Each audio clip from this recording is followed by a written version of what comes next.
GM, what is going on? Vibes are high as we all are probably watching the market. Things are getting a little crazy right now, and so I love chaos. I love chaos. I love the craziness, and I just had to say to myself, we have to bring one of the most wildest creative teams on Solana, and I was like, who better than Claynosaurz? My God, Blake, I don't even know where to start the chat because you guys are just like headlines after headlines, like all over the place. And not even in three. You guys are like dominating Web2 headlines right now. And I was like, where do I start the conversation? What do I ask them first? How do I even do the intro to what you guys are? Because man, this entertainment company, this animations, this gaming, it's all over it. And you guys are really capturing how to really build a business.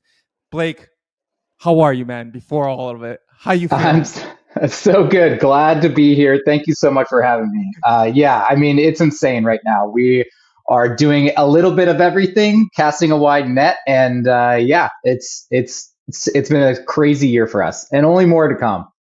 Dude, talk about wide net, man. Like you guys have like you guys are either the wide net has like radar control and you guys know where what pond and what lake to go after. But yeah, man, it's super impressive. But Blake, before we get started, always love to do some icebreakers. Favorite game growing up? Mike Tyson's Punch Out. I didn't even delay on that. Oh man, that is my number one. I love it. I still play it all the time, although Mike's not in it anymore.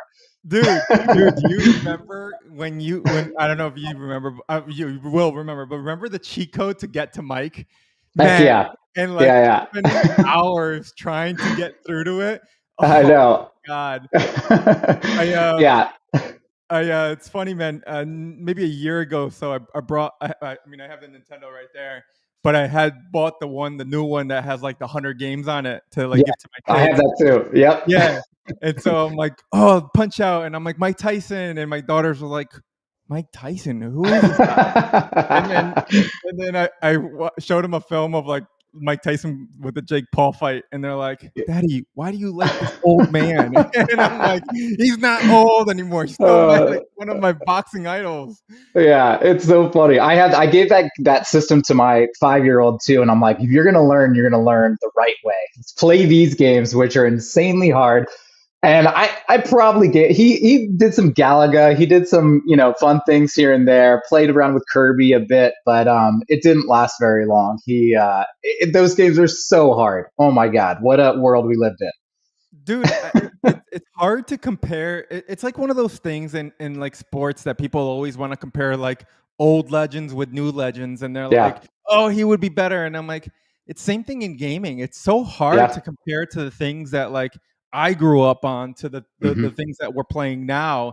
And like even just having like them be like, "Hey, go play it, go try it," because you can try most of the older games, and they're Yeah. like, how did you spend hours playing this? And I'm like, this is all I had. First of all, second of all, this is a lot of fun. You just don't understand it. You don't get it. And so, Right. you know, AAA always doesn't have to like be like shown in my face. I like the old school, and I like the two buttons. Hey man, give me two buttons, A and B, A and B. Keep it simple. Simpler times. I mean, and I get it. There's so many great games throughout the decades. I think I have like one for every single system probably at this point, but it's hard to narrow down one. No, no doubt. Blake, hey man, I talked about the craziness. I talked about the chaos. You know, Solana vibes are high. Everything is high right now within the market. You guys are coming off of a pretty crazy high right now. It's Mhm. been 4 or 5 different awards, also achievements, things that you guys have done in the past 2, 3 months. I mean, it's literally back to back from the media one, the Popkins, the Collision Awards, and a couple other. But which Yeah. one out of these so far has been like that realization internally, that turning point internally that you guys are like, yo, fucking high fiving, but also at the same time, yo, job's not finished. Totally. I mean, the clear answer is the Media One partnership and our experience at Annecy Animation Film Festival. We've been telling people that we've been working on a show, and we held back, who the partners were. And the same thing went with Gameloft too, where we were working in development, and when we announced Gameloft, that's when you put an actual like Web 2, you know, pro against us, backing us, somebody who's known in the industry. That's when people start turning their heads, and it's not just Web 3 folks; it's Web 2 folks too. We started getting calls from all over, people wanting to work with us, from licensing deals to you name it. I think the team actually, they had a call with Warner Brothers on Monday. There's just a lot more interest once you actually put a big name to a project like ours. And so, yeah, I mean, like, this is just kind of the start of everything. It kind of like solidifies us as being like real players in the space. Yeah, and I think like even going further, right? Because you just even mentioned the Warner Brothers and everything. You know, when you look at all Warner Brothers from a business standpoint, from an entertainment standpoint, everything they've done from movies to games to IP collaborations, all that stuff, you guys Yeah. are almost following the same trajectory that Warner Brothers is following. And I think that's something that like I get really excited because a lot of businesses in Web3 try to like do one thing only, and it's like stay within the box. And I'm like, yeah, that's not how it really was going to work if you're going to try to go mainstream. And I Yeah. think here you have an example of animations, the packs to gaming to all of these things that you guys have across the board. And it's like, hey, the wide net that you're talking about is like truly casting it all. But tell me, like, animations is having its success. What is leading it in the animations right now that you guys are truly right now even honing on from a marketing aspect of saying, hey, we got to be careful how we market, but how we want to market, how we want to be perceived, how we want to be looked at. Because essentially, if you do work with the Warner Brothers, you need to be able to say, hey, this is the brand, this is the IP, this is why it's iconic. Yeah. Well, that's one thing we're always conscious of, about, who we partner with, what we're doing, how we present ourselves on even, the CT. And for those reasons, we know that our demographic is going to change once we start releasing product to these younger audiences. We're not there yet, but that means that we can be cool right now. And we can maybe get away with a little bit more than we would if we're, before we start marketing to 10-year-olds.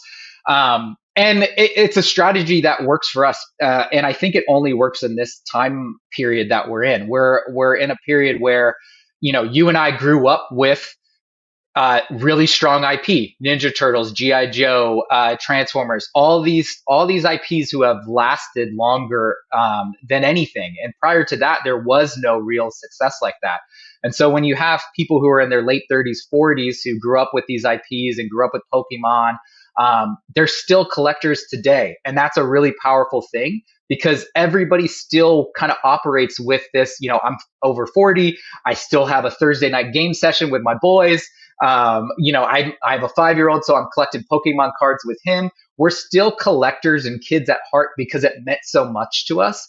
And so we're really in this time period where we feel we can launch a family brand, and we can start to get some of those older fans now, through our social media content, through our animations, start to capture some of that, build trust with them so that when we do go and we launch these younger generation products or these products for this different demographic, we already have the trust of the people who are saying, yes, you can watch that show. Yes, you can play that game.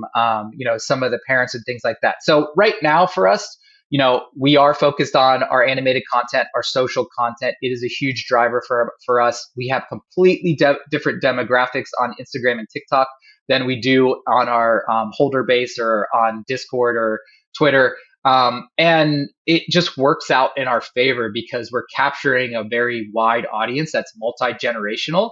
And this is before we've done anything for what the future audience is. So I think it's the right way to launch IPs, and has been very successful for us.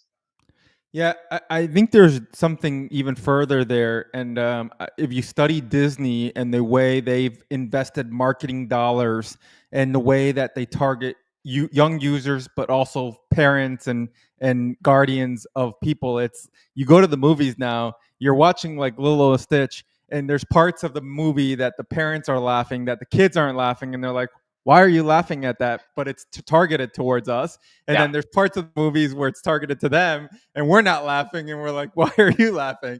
And so it's what Disney has done a phenomenal job of understanding their audience and targeting both, but also being able to get approval and being able to make them marketers to say, okay, like when we do release t-shirts, anything within it, you already have the buy-in from the parent, the guardian, to then being able to go with the child and whoever wants to play it. And I think you're kind of really much explaining that as well, because you do have NFT holders that have bought into it. So it is one demographic there that you captured tremendously. Now you have the other demographic that you're targeting, but you already have support, you already have community, you have a lot of things that a lot of people, a lot of projects are there kind of trying to figure that out, kind of which direction.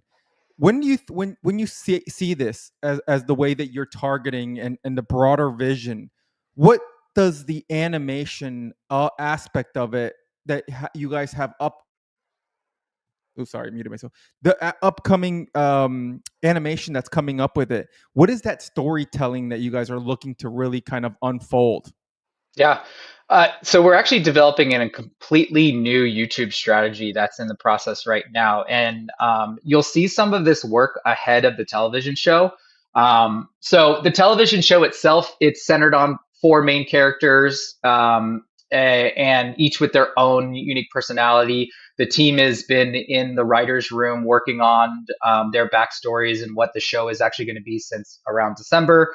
And that is the partnership with Media One. This is, 39 episodes, 7 to 8 minutes long, which is around the same length as the Bluey. This is the length that kids are ingesting content.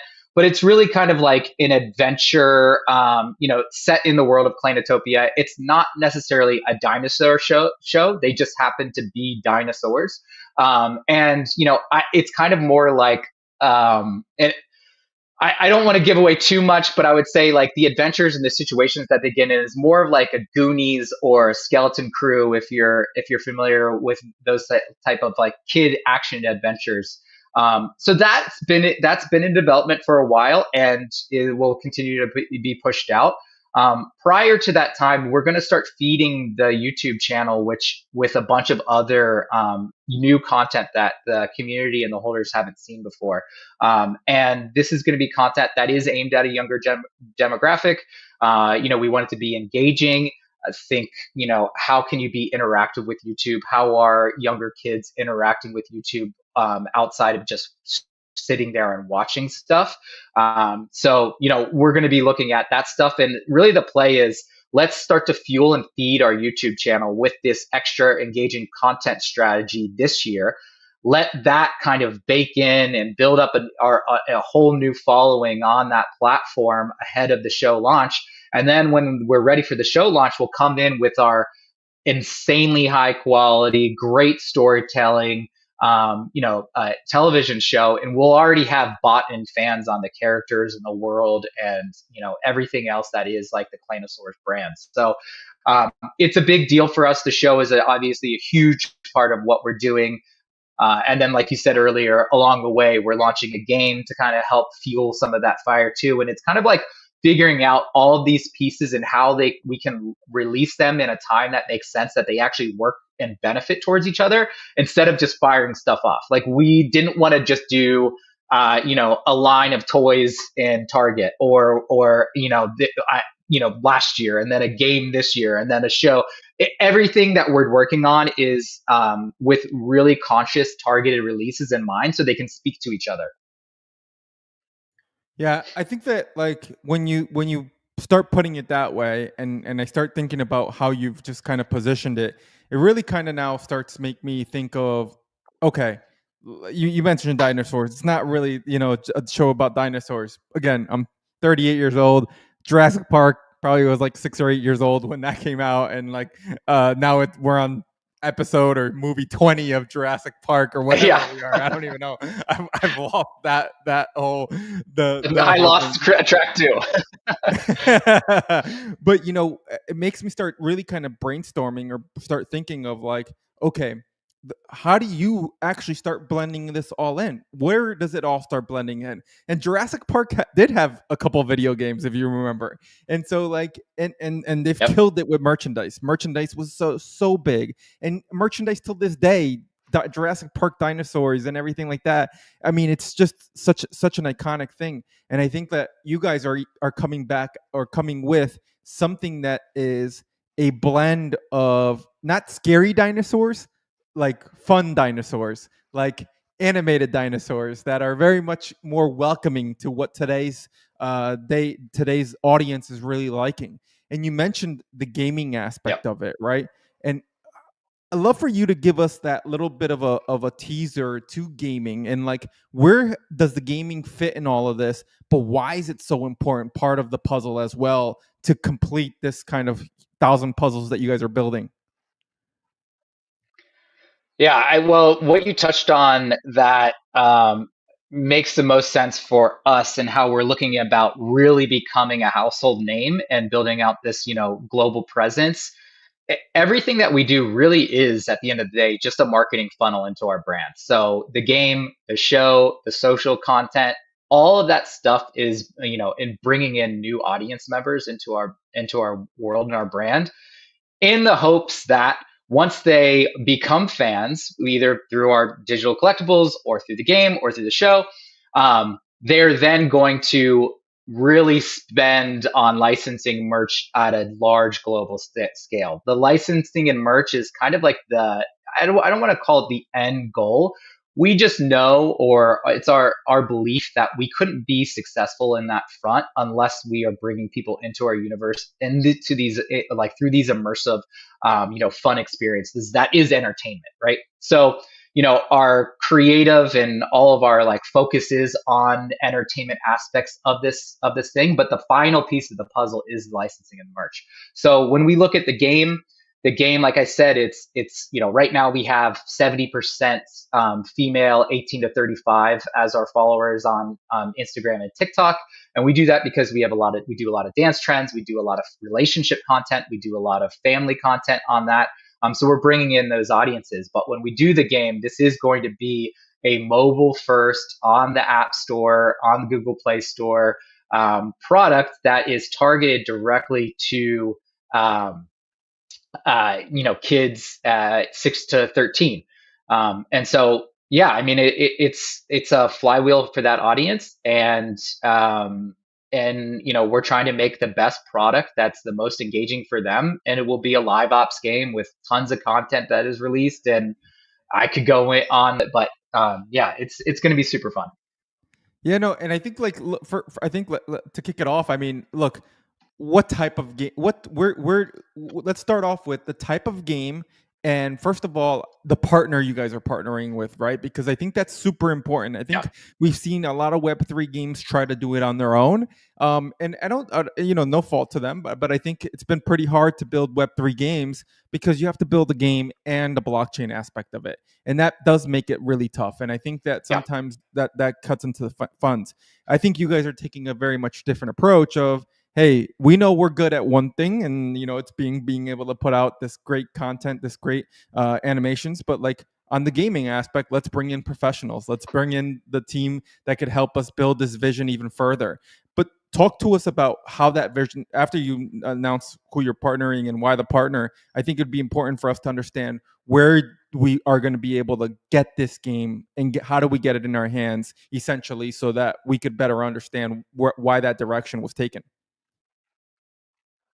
Yeah, for sure. So we chose to partner with Gameloft, and it's simple. We wanted an experienced game developer who knows the space more than anyone. They've been around since before the iPhone came out, creating games. So they are, tenured people who have just the best experience doing exactly this. We like to keep our internal teams as lean as possible, and like you said, we know we are not game developers here, but we know our brand and we know what works. So we're leaning on them to do the development. They are the experts in this field. And, it's beyond just game development, too. It's also marketing and user acquisition. I'm sure you're in marketing. Mobile gaming is different than AAA gaming. It's different than, WebGL games. It's different than Web3 games. And Everything has kind of a secret sauce, and I would say mobile game is probably the most formulaic uh, in comparison to all of them. And so being able to utilize their user acquisition teams, being able to utilize their marketing teams, their A/B testing of our game assets, our marketing assets, our creative, and just it's not just set it and forget it. We don't just launch day one and then hope it gets picked up. No, we have to iterate on the mechanics. We have to iterate on the content. We have to iterate on the market materials. All this stuff is going to be like tested and tested and tested until we get to a point where we're comfortable with it, we're happy with it, and we can just let it run and be its own beast. Again, it's a live ops game, so it's going to have lots of content. So that's a lot of the reasons why we chose Gameloft is just their expertise in general. They know what they're doing on all fronts from marketing to development. They're also just willing to take a risk for us. They see the strength in our brand and our IP and they believe in it. When we first started talking, they do a lot of games for other people. They do a Minions game. They've got a Spider-Man Disney game. They've got, you name it, they've worked with pretty much anyone. And I think that they are also itching for new brands and new IPs that they can build around. And they really saw us as a viable partner for a long-term relationship. So that's why we chose them. They aligned with a lot of our goals and our missions. They really believed in the Web3 aspect of it. And I think secretly, all game companies believe in it just in the same way all entertainment and movie studios believe in it. They don't really know where to start or how to start. And so they look to us to say, like, what a part of your digital collectible systems would work well in this game without really turning off too many people. So, when we talk about the game, it's 6 to 12, like I said. So we're not shoving digital collectibles or NFTs down anybody's face. When you create an account, it's all via account abstraction. You won't know that you're actually creating a wallet. And you don't have to really interact with that outside of your mobile app on the game. Everything will be on the blockchain in terms of the things you craft and your assets. And you will be able to play as your characters that you already own if you're holders. But in terms of like interacting with those on the blockchain level or on the Web3 level, that's not something that's going to be in your face for these holders, and we have to protect that because at the end of the day, our goal is just to make a game that lasts, that's sticky to this younger audience. Is that, and as they grow with us, then they might be more interested in the blockchain aspects of it or the Web3 aspects of it. So that's the why of Gameloft and what we're really trying to achieve here. It's why we're not choosing a Web3 studio to do this with us. We really do want to go with somebody who knows how to get gamers and mobile gamers specifically and players on board and familiar with our brand first and foremost. Yeah, I think there's like the $1 million question that I have to ask, right? And it's, being a Web3 company, you've had a lot of success from what we were talking about with the awards and everything like this. Now you're targeting Gameloft. How are you guys overcoming the Web3 aspect of being a company, a blockchain game, right? Yeah. How are you overcoming that question that constantly is, oh, people don't want to partner with blockchain, people don't want to partner with Web3? And I think that, like you mentioned, once again, the type of game and how you want the game to be visually looked. And yeah, look, I mean, you and I are talking about Nintendo maybe a little while ago, and Yeah. technology has always improved gaming. It's Yeah. always been at the forefront of gaming, and that could go in many ways, different ways, from the cartridges to now digital consoles, right? And so technology was always there, but it was never shoved in our face. It was never like, oh my God, you need to buy this, NVIDIA, whatever. Like it was nothing like that. Now, yes, we looked into it more because it improved my game experience. I wanted to search more and build out my PC because it improved my game experience, but it wasn't because of that reason that I got into it. It was because the game made me get into it. So I think, like, how are you overcoming these gaming these business questions of being a Web3 company, and then how are you kind of again being able to take that step further? Yeah. Well, People are way more interested in talking to us and hearing us out when they see our social content and our numbers and the numbers that we do on social media. So I really do think that that is a huge part for any IP starting out.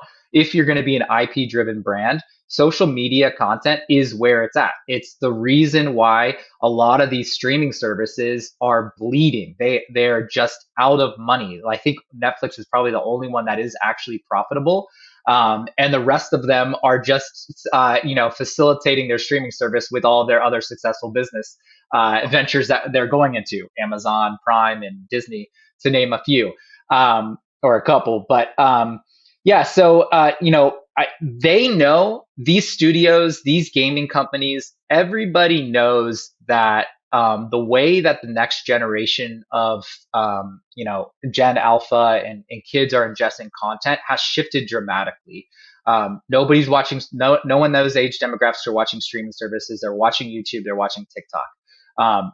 Just that alone tells us that we need to speak and create products for that generation where they ingest that content. And so when they see our success on Instagram and TikTok and these social content plays, then they are way more willing to talk to us because they feel like we've got it figured out, right? And they know that the old industry model is broken. It's the same reason why everybody's doing sequels and reinvesting in reboots and things like that. They're just too risk adverse to really want to invest in a new IP. But when we come in, we say we've done this all ourselves. We've basically just reinvested everything back into this, and we think we can grow this brand bigger than anything. And here's the trajectory, the growth trajectory after only a couple of years. It's mind blowing to them. So they don't get it at first, but after they actually like regroup and they start thinking about it and they start looking at their own social channels and they're like, we can't even do this. We couldn't even come close to this. None of the studios, none of the gaming networks or game studios or entertainment studios really know how to use social media. They're just making announcements at the end of the day. They're not building true community via their social platforms. They're leveraging their legacy brands. And I know this. I worked at Ubisoft for 3 years, launching Watch Dogs and Assassin's Creed and Far Cry 4. So I've been in the AAA games space to see really what's going on from a social media perspective and a marketing perspective. And we're just here completely disrupting everything about that. And so when they see that, they know their business model is broken and they want to do what we're doing. They want to figure it out. They just don't know how or where to start. Think as well, right? 2021, massive year for NFTs. A lot of people wanted to come out, and there were some really good IPs, brands coming out of that, class of system. But now we just got to move forward. People will start to figure it out more, understand it more, and accept it more. And that's kind of really where I think we're at today. Blake, I think that any marketer that's watching this is making sure that they don't show this to their boss, because put them on notice, because most of the marketers in at least in Web3 are really just announcement only channels. And it's so cringe that they don't realize that that's not, if I wanted an announcement, I'd go into my Discord or I'd go into somewhere where I get announcements. Social media is where I'm getting and interacting and building with what they're building. I don't care about your 13 updates and then your new patch that you got coming out and, send me to another article or whatever you're going to do, right? Because I think we see that a lot. And I think, it's not understanding the power of social media and understanding how to curate the right social media campaign and never let it blur with other things that there might be coming out or announcements, stuff like that, because that's what really kills a lot of the drive. I don't think people realize, and I think you probably know this, right? Is like the younger social media, like how quick they are to hit the follow and how quick they are to hit the notifications off, unfollow, and even on Discord, right? I mean, you probably, and I know because I have 400 servers or 200 servers, and like 190 of them are like muted for me, and like 100%. it's because there's too much there. And so how Yeah. do you overcome this? You have to understand marketing. You have to understand what people want to get fed and why they want to become an aficionado of your brand, right? Like, how do they become that marketer? Because that is the end goal, making people marketers, to make Yep. them sure that they're retweeting, quote retweeting, posting about whatever they just won or played in their game.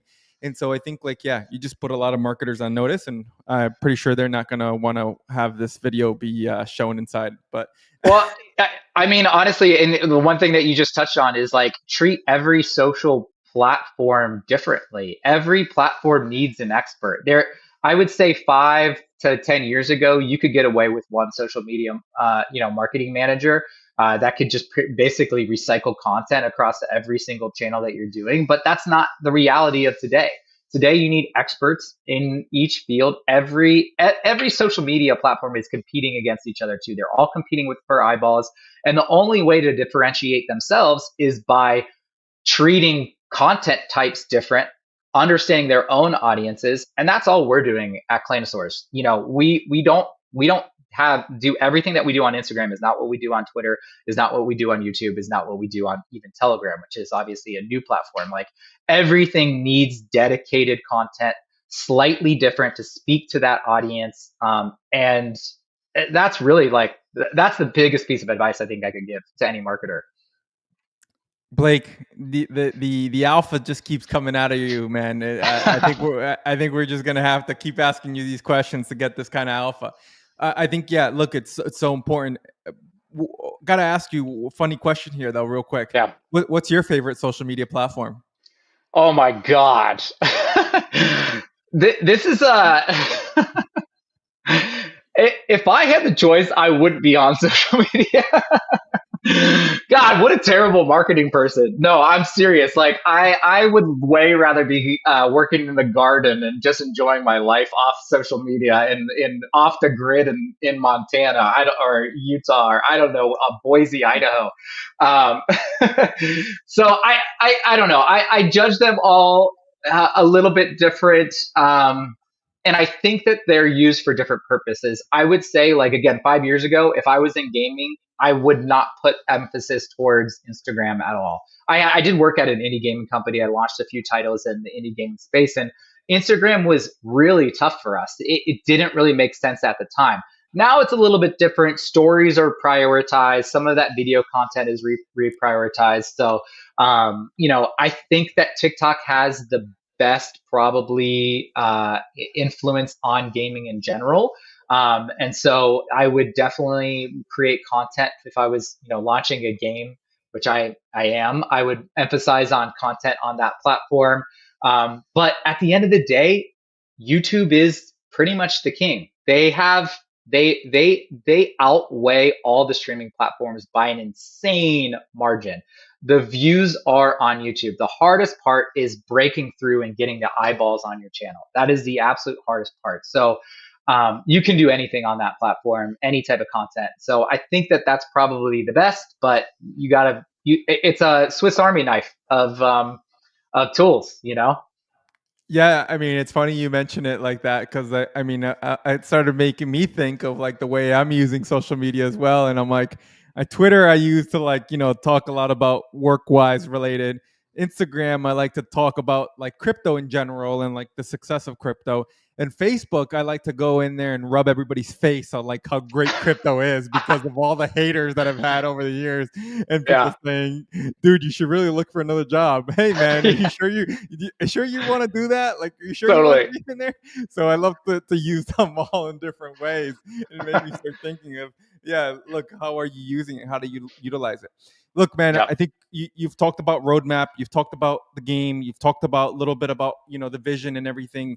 I wanted to take a little bit of a zoom out approach now. What's the next 2-3 years really looking like, Claynosaurz?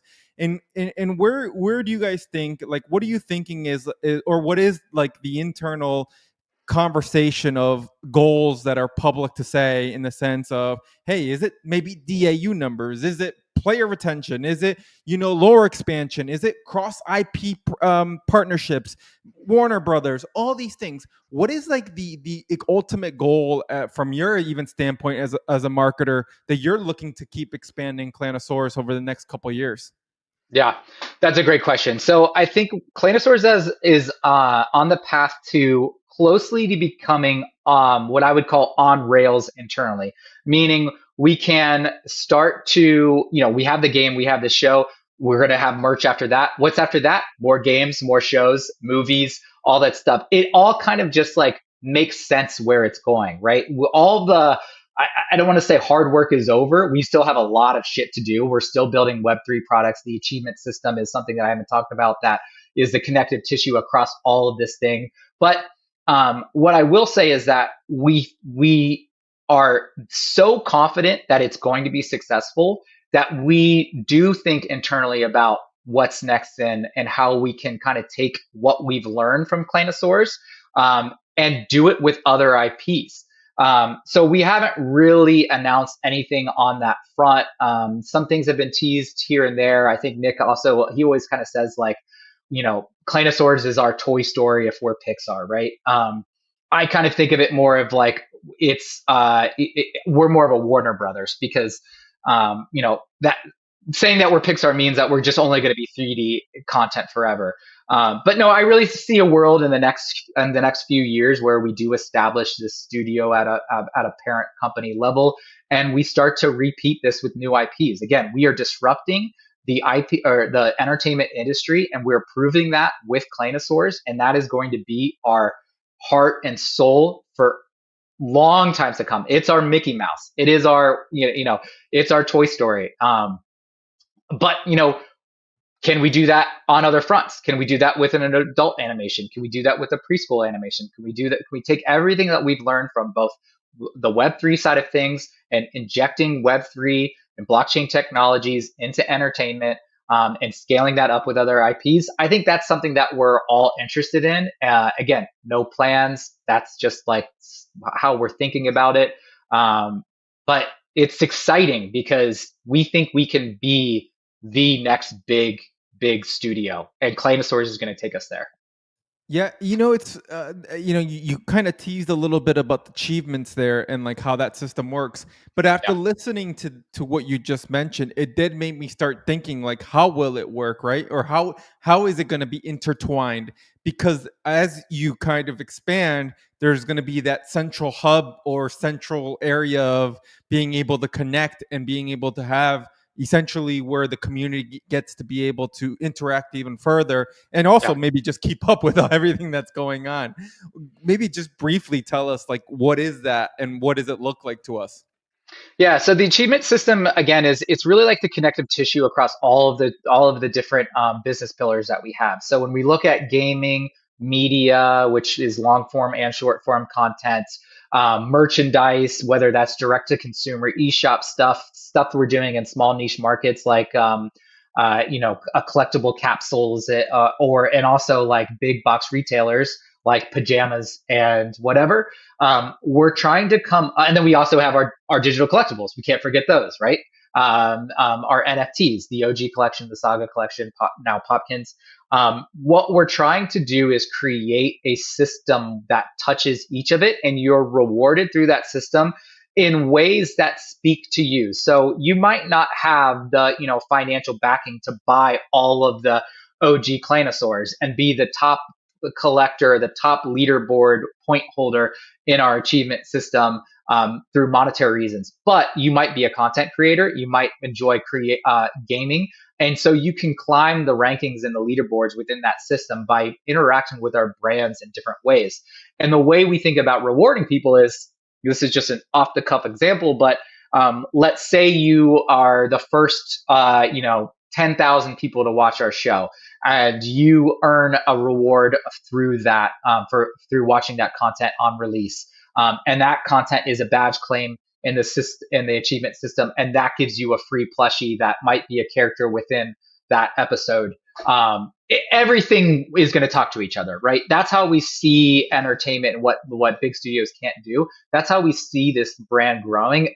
Is rewarding people by engaging with our content in ways that they enjoy, that they feel comfortable with, and that intertwines our entire system. So the achievement system is going to be a major focus for us this year next year and beyond. It's not something that we're going to slow down on. And we're always going to, everything we do, IRL events, everything is going to be tied back to the achievement system. And it's just finding ways where we can give people rewards for doing whatever it is we're doing, right? Um, so that's really the plan. Yeah. No, I think that's exactly the beautiful aspect of blockchain, because blockchain could really be able to power this even further. And I Yeah. think as this conversation has been about understanding different generations, the latest generation lives completely on digital consoles, digital collectibles. They get it, right? They understand it. Now, what we have is the ability to show them what digital collectibles actually could mean to you. How can Yeah. it expand to you? So I think that that's just totally something that's really, really awesome to say. Look, I know we're coming right around the end of the show. You mentioned a little bit about this achievement system, but it made me ask you the last $1 million question that I got for you. You've been marketing to all these different generations. You've been working with a lot of different IPs. You've been working very much in different silos. If there was one word that you wish you could take out of the dictionary, and if it's NFTs, why is it NFTs? What should they be called? And how do we keep pushing this forward so that Oh people my don't think God. we're a scam? That's such a great question. It's funny because yeah, I mean, I had a little stint at a gaming company, and that's like one of the first thing is like remove that as a bullet point. NFTs aren't necessarily. You said it with the Nvidia example. NFTs are not. It's not a sell. It's not a feature bullet point. It's not the feature bullet point. I think that was the big mistake that everybody made in 2021, 2022 is that it was like NFTs are powering this game. Digital collectibles is a much friendlier term. We don't use NFTs anywhere. I don't know if digital collectibles is the right term or will be the term forever. To me, it still makes the most sense. Everybody is a collector. Everybody is a collector, right? Whether it's Legos, whether it's vinyl toys, you name it. I think I collect 100 different things. So when you just add the word digital to that, it makes the most sense to me. Um, and it's something that we'll use until somebody else comes out with it. And then maybe the word digital drops. I don't know, but yeah, I mean, kill the word. NFTs makes no sense. It doesn't. It's off-putting to everyone. There you go. The fighting words. We might have to get into the Mike Tyson game punch out after Exactly. this, after that closing remarks. Blake, Yeah, appreciate you taking the time coming onto the show. Talk to us a little bit about Claynosaurz. We're gonna have to run it back in a couple months when the game is out. We might have to do totally. some live streaming. We might have to do some tournaments in real life events. I mean, you got me all excited about that as well. So maybe we have an actual in real life event like back in the day when we used to get together with all the buddies and go together, play the game together. Like those are the things that really excite me of what blockchain could do, but also just bring the nostalgic feeling back. So Claynosaurz on Twitter, Facebook, Instagram, MySpace, whatever social media you got, right? It Yeah, doesn't matter. We're on all of You're on all of them. we Again, are. man, thanks for the time, and we'll catch you in a couple months when the game's out. We'll definitely be setting up a stream. Thank you so much. Thank you for having me.